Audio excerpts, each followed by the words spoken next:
တန်ဆူယာဆလိုင်းမဲရဲ့စီစဉ်သုံးပြီးလို့ရီမူယူမိတ်ဆာပွင့်ရင်မိတ်ဆက်ပွဲပြီးယူကီတို့သူ့မြို့သူပြန်ရောက်သွားချိန်ယူကီခန်းထဲမှာသူ့ဖွဲ့သားတွေနဲ့စကားပြောနေတဲ့အခန်းဖြစ်ပါတယ်။ဟူတကယ်ပါပဲကောင်လေးကပြောလိုက်ပါတယ်။ခင်များကြည့်ရတာစိတ်မောနေပုံပဲဘာပြဿနာရှိလို့လဲ။ပုံမကြပန်းမကြနဲ့မျက်နှာဖုံးတက်ထားတဲ့လူကမေးလိုက်ပါတယ်။သူကတော့လက်ပလက်ပါ။အစိုးမရောက်လူပြက်ဖွဲ့ရဲ့မော်ဖွားတစ်ယောက်ပါ။သူကတော့ဒီလူငယ်လေးယူကီခက်ကူယာဇကာရဲ့ယုံကြည်ရတဲ့မိတ်ဆွေတစ်ယောက်လည်းဖြစ်ပါတယ်။ပြဿနာလို့ပဲပြောရမှာပဲ။ငါ့ကိုဖိတ်တော့လဲအလဲသွားလိုက်တာပေါ့။ဖြစ်ချင်တော့ငါတို့ရန်သူကအရန်တမာနေတော့ကိုယုံကြည်မှုတောင်ပျောက်ချင်သွားတယ်ကွာကြည်ရတာငါတို့အကြံကိုပြန်သုံးသပ်ဖို့အချိန်တန်ပြီထင်တယ်ငါတို့အကြံကိုပြန်သုံးသပ်ဖို့ပြောလိုက်တာလားအတွင်းရင်မူခက်ကလေးဖြစ်ရုပ်ဖြတ်ထားတဲ့မိစ္ဆာဘရင်ဟောင်းခတ်ဆက်လင်းကမေးလိုက်ပါတယ်အဲ့ဒါကြောင့်ယူကီကတက်ပြင်းထက်ချလိုက်ပြီးအင်းအဲ့ဒီစလိုက်မဲကြောင့်ပဲသူ့ကိုခုနေရမရှာသေးတာအကောင်းဆုံးဖြစ်လိမ့်မယ်ထင်တယ်ဒီလိုဆိုရင်သူ့ကိုအနီးကပ်ဆောင်ကြည့်ထားတဲ့နေမဟုတ်လားငါတို့လည်းမြို့ပြက်ကိုစူးစမ်းဖို့ပြင်ဆင်ထားတာဆိုတော့သူနဲ့မိတ်ဆွေဆက်ဆံရေးကိုထားတာကောင်းမယ်ထင်တယ်မဟုတ်ဘူးလေငါတို့ကြံအတိုင်းတော့ဆက်လုပ်ရမှာပဲငါပြောချင်တာပိုခတ်သွားမယ်လို့ဆိုလိုတာကွာဘာလို့လဲ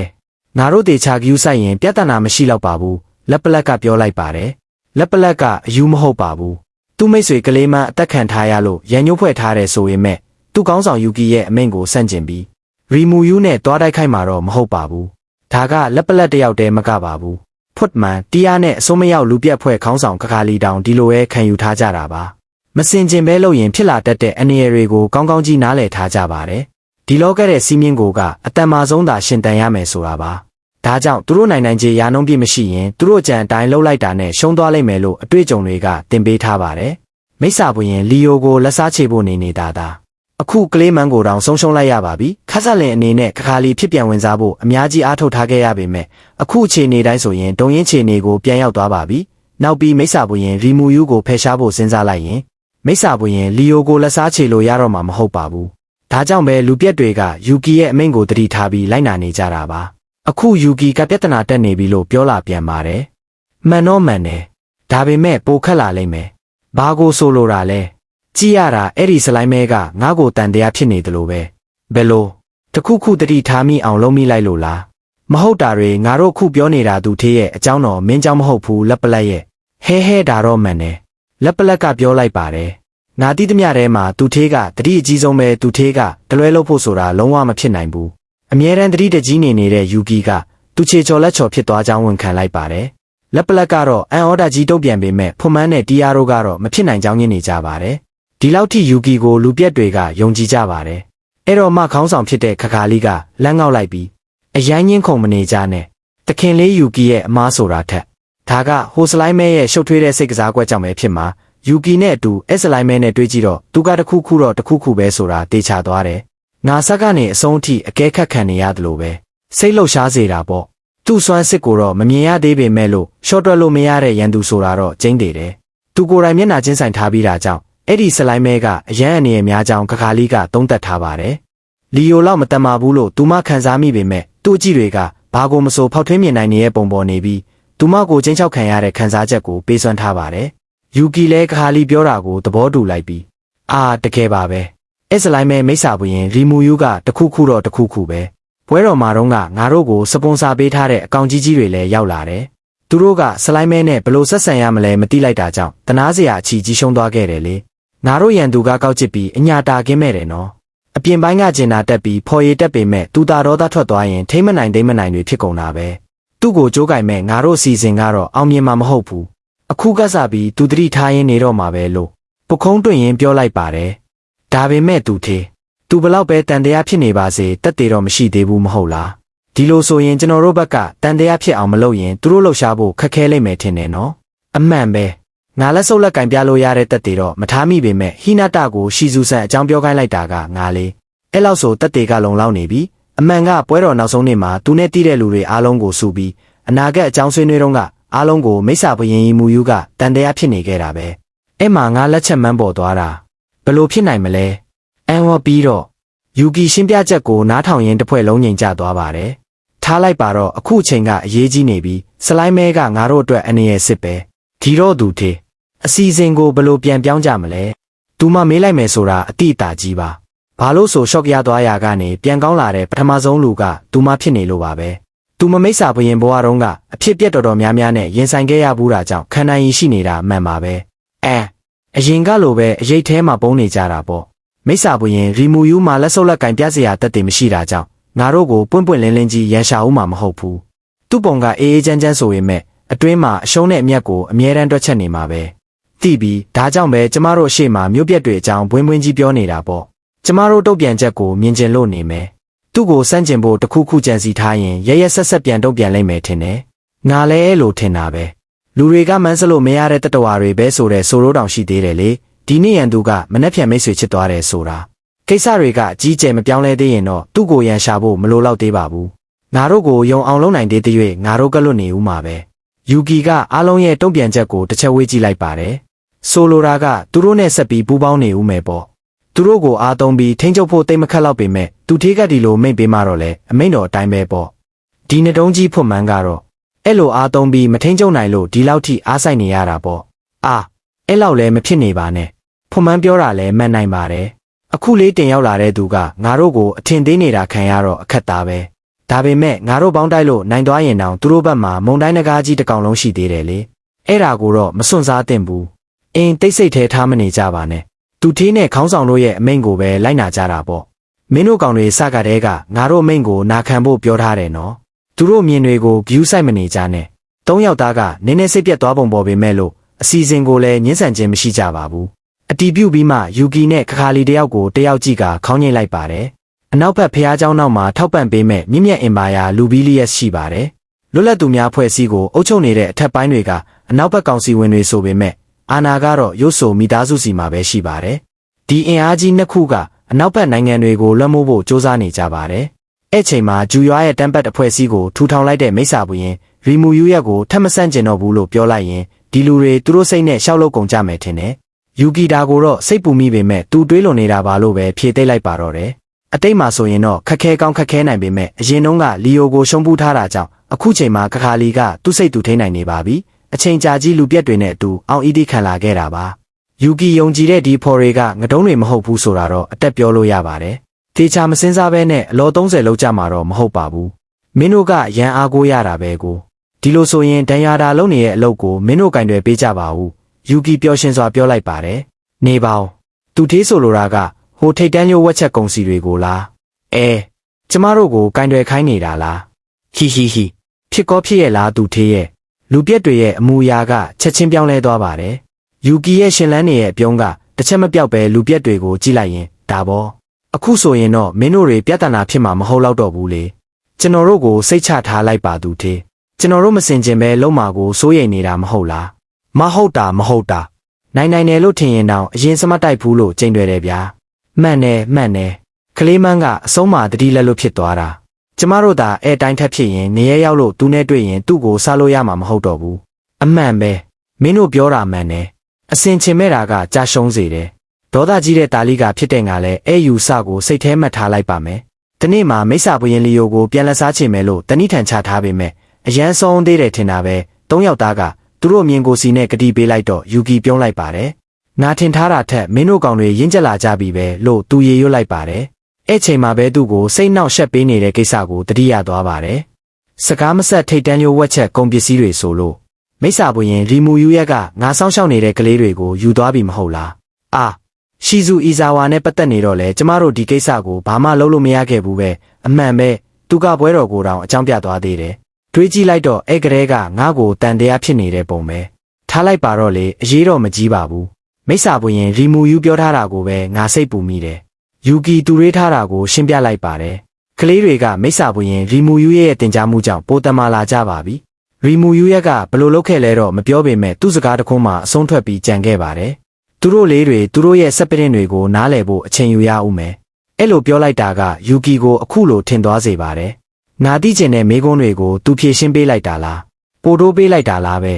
ကလေးတွေကအရန်တမာလာတော့ရုပ်ဝက်ထားလဲမထူးဘူးလို့သူတွေးမိတာလားဘသူတိမှလဲသူကရမင်တကာဗျူဟာကြပြောလိုက်တာလားမသိတော့အရန်ကတိကအောင်ဖြစ်ချင်စရာပဲဒါပေမဲ့သူတို့ကစွမ်းရည်တွေကိုခြေဖြတ်ဖို့စက်ပရင်တွေကိုတုံးထားတာတော့တေချာတယ်ယူကီကပခုံးတွင်ရင်ပြောလိုက်ပါတယ်မိစ္ဆာဘုရင်ရီမူယူကလုံးဝရှော့တွက်လို့ရတဲ့ရန်သူမဟုတ်ဘူးယူကီစိတ်ထဲမှာတွေးလိုက်ပါတယ် ဒီကိစ္စနောက်ွယ်မှာအကြံစီရှိမယ်လို့တွေးထားတာလွန်ရတော့မကြပါဘူးဖြစ်နိုင်တယ်ခကာလီလဲသူပြောတာကိုသဘောတူပုံပါပဲပြောကမှရှီဇူအီဇာဝါကလည်းကြီးမြတ်မီတောက်စပရစ်ကိုပိုင်ဆိုင်ထားသူမဟုတ်လားပြောရရင်မပြည့်စုံတဲ့စင့်ခေါ်ခံရသူတွေကိုစပရစ်တွေနဲ့ပူးပေါင်းပေးပြီးပြုပြင်နိုင်တယ်ဆိုတာပဲခကာလီရဲ့သုံးသက်ချက်ကိုကြားမှလူပြက်တွေတစ်ခုခုကိုသတိထားမိသွားတယ်သဘောပေါက်ပြီးဒါကမိစ္ဆာဘုရင်လီယိုရဲ့ရည်ရွယ်ချက်စစ်လားသူကမပြည့်စုံတဲ့စင့်ခေါ်ခံရသူတွေအများကြီးကိုစင့်ခေါ်ထားတယ်လေလီယိုကသူတို့ကိုစစ်တီတွေအဖြစ်လေ့ကျင့်ပေးခြင်းလို့လားမှတ်မိပြီးမီဘလူးဤဖြစ်ဆိုတာလီယိုရဲ့တပည့်တွေတဲကတယောက်မလားတခါတော့ကကလေးမန်းသူတပည့်တွေကိုလီယိုစီသွားတိုက်ခိုင်းပေမဲ့အားလုံးကိုမီဘလူးကရှင်းပစ်လိုက်တာလေဟဲဒါဆိုသူကရှီဇူအီဇာဝါလိုစပရစ်ပိုင်ဆိုးသူတွေရှိတဲ့စစ်တပ်ကိုဖွဲ့စည်းချင်တာပေါ့လေဒီလိုဆိုရင်ကျွန်တော်တို့ရဲ့ထိတ်တန်းလျိုဝက်ချက်ကုန်ပစ္စည်းတွေကိုလွှဲပေးလိုက်တာတော့တိတ်မကောင်းဘူးနော်လူပြက်တွေကသူတို့အထင်ကိုပြောလိုက်ကြပါတယ်ဖွန်မှန်းပြောတာလည်းဖြစ်နိုင်တယ်လို့ယူကီတွေးထားပါတယ်ဒါပေမဲ့သူတွေးဟာဖြစ်နေသေးတဲ့အချက်တစ်ခုတော့ကြံပါသေးတယ်အဲ့ဒီထိတ်တန်းရိုးဝက်ချက်ကုန်ပစ္စည်းတွေဆိုတာကတကယ်တော့မပြည့်စုံစွာစင့်ခေါ်ခံထားရတဲ့ကလေးတွေပါပဲအခုနေရာပေါင်းစုံကနေမပြည့်စုံတဲ့စင့်ခေါ်မှုတွေကိုအမြောက်များပြုလုပ်နေကြပါတယ်သူတို့ကရှီဇူအီဇာဝါနဲ့အနောက်ဘက်နိုင်ငံတွေအားလုံးကိုကောင်းကောင်းကြီးလှည့်စားထားကြတာပါသူတို့ဒီလိုပို့ပြီးစင့်ခေါ်လေပိုကြရှုံးလေပါပဲဒီကြရှုံးတဲ့သူတွေကိုဝယ်နေတဲ့လူကတော့ခေယော်ပြောရဲ့ဓာတ်မှုရောက်တာပဲဖြစ်ပါတယ်ဒီကလေးတွေရဲ့အမှန်တရားကိုအပြင်ကိုချပြလို့မရတာကြောင့်သူတို့ကိုသူတေသနာအကြောင်းပြပြီးကိုကျိုးအတွက်အသုံးချဖို့စုဆောင်းနေတာပါဒါပေမဲ့ဒါကလည်းအကြောင်းပြချက်သက်ပါပဲတကယ်ကသူ့မှာတခြားကြံစီတွေရှိနေပါသေးတယ်အမှန်ကတော့မိစ္ဆာဘုရင်လီယိုရဲ့တောင်းဆိုမှုကြောင့်ပါသူကအသက်10နှစ်အောက်ရှိတဲ့တခြားကဘာကကလေးတွေကိုလိုက်ရှာနေတာပါအော်လီယိုကစစ်တပ်ဖွဲ့စည်းမလို့လားဖြစ်တော့ဖြစ်နိုင်တယ်ဆိုရင်မဲ့အဲ့လိုဆိုလဲသူ့ဘာသာသူဘာလို့မလုပ်တာလဲအရှိအင်ပါယာနဲ့အနောက်ဘက်နိုင်ငံတွေကိုစင့်ခေါ်တဲ့နေရာမှာအရေးကြီးတဲ့အချက်လက်တွေကိုပြောပြလိုက်ကြတဲ့ကတခုခုအကြံတော့ရှိရမယ်ယူကီအတိအကျကြီးတော့မသုံးသပ်နိုင်သေးပါဘူးဒါကြောင့်မိစ္ဆာဘုရင်လီယိုနဲ့ချုပ်ထားတဲ့စာချုပ်ကြောင့်လှုပ်ချင်တာလှုပ်ခွင့်မရှိသေးတာပါယူကီဆုံးဖြတ်ချက်ချလိုက်ပြီး3ယောက်သားကိုမိန့်ပေးလိုက်ပါတယ်ဒီလိုဆိုရင်မင်းတို့ကိုမိစ္ဆာဘုရင်လီယိုနဲ့ဆွေးနွေးခိုင်းမယ်သူ့ကြံကစစ်အင်အားတို့ချဲဖို့ပဲဖြစ်ဖြစ်ဘာပဲဖြစ်ဖြစ်မင်းတို့တေချာလေးတည်အောင်စုံစမ်းလာခဲ့မီရှာကရွှေဆိုတွေနဲ့တွားညှိနိုင်မှာဆိုတော့သူမစီကကုံတွေကိုယူသွားပြီးအစီအစဉ်တိုင်းလုပ်လာခဲ့နားလည်ပါပြီးစိတ်ချထားလိုက်ပါအင်းအကောင်းဆုံးလုပ်ပါမယ်ဟဲyes sir 3ယောက်သားကအရန်ကိုတက်ကြနေတာကြောင့်ခခါလီပြုံးလိုက်ပါတယ်မင်းတို့မိစ္ဆာဘုရင်လီယိုရှေ့မှာအရန်တိတာအောင်နေမနေနဲ့အောင်နော်ငါပြောသလိုမင်းတို့တွေယူဆိုင်မှဖြစ်မယ်နော်မိစ္ဆာဘုရင်လီယိုကိုလည်းအခုချိန်မှာသွားရန်စလို့မဖြစ်သေးဘူး3ယောက်သားယူကီတတိပေးတာကိုအတိအမှတ်ပြုလိုက်ပါတယ်လက်ပလက်ကလည်းသူတို့တွေကငတုံးတွေမဟုတ်ကြောင်အာမခံလိုက်ပါတယ်ယူကီစစ်စင်ရေးစီစဉ်ကိုအသေးစိတ်မစင်စားခင်သူယုံကြည်ရတဲ့ပေါက်ဖော်တွေပေါ်ကိုပဲယုံကြည်ထားလိုက်ပါတော့တယ်လက်ပလက်နဲ့လူပြက်တွေကိုအမိန့်ပေးပြီးနောက်အခုကခခါလီကိုအမိန့်ပေးရမယ့်အလဲပါ